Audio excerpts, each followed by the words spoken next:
What's up guys, this is Tricky and I would like to show my level 100 lightning arrow build.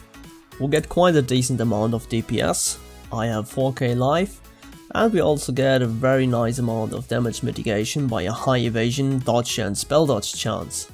A very high movement speed allows you to feel like a roadrunner whizzing across the map. You could dodge all the damage by hand and always stay out of combat whilst having a great clear speed. When it comes down to fighting bosses, I use a 5-link blast rain, but I had to skip a few bosses like the tier 15 core Malachi since they were just too dangerous for my builds and I didn't want to lose 10% XP. So with wall grace and flask and positioning, most boss fights just turn into a catch me if you can situation where you just have to stay out of range. So you see, wall is dropping pretty fast and I'm using only a 5-link right here. If I had a 6-link I would use added lightning damage to drop him down to 0 HP even faster. For my 6-link lightning arrow I use added lightning damage, add faster attacks, GMP and void manipulation, which is like the most generic Voltaxic Rift layout you can get. Faster attacks is always a personal preference. For the player you could use added chaos damage here, but this is in most situations an absolute overkill for whites, blues and rares.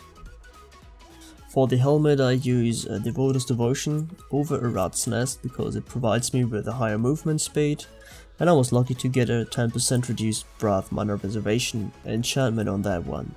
And the gems are increased duration, Val Haste, Ice Golem and faster casting.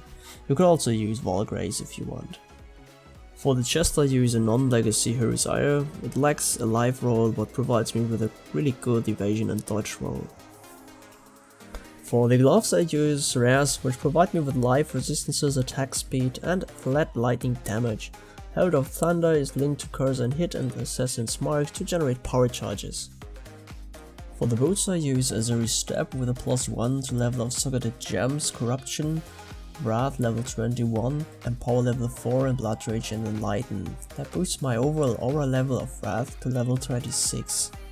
On the quiver and jewelry I was looking to get life resistances and having a few damage affixes. Thanks to the passive tree we already get a few resistances, so it was not that hard to cap them even without the belt, which allowed me to change it to a headhunter, which was a long time goal of me and it really increased the fun overall.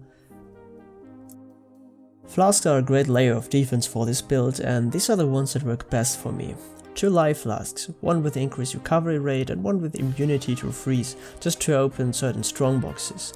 A Quicksilver flask and a Surgeon's flask, just to have a high uptime of our near dodge cap.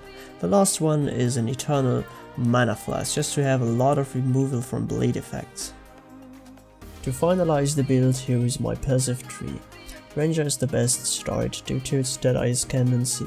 We start by grabbing the Hybrid Life and Evasion nodes and move up towards the Shadow area. The increased Chaos nodes at the Shadow start are nice but not must have. After that, get the Acro and Phase Acro Keystones, Frenzy Charges and an additional attack speed life regen from the Duelist area. You can also get an additional Zerul socket from here.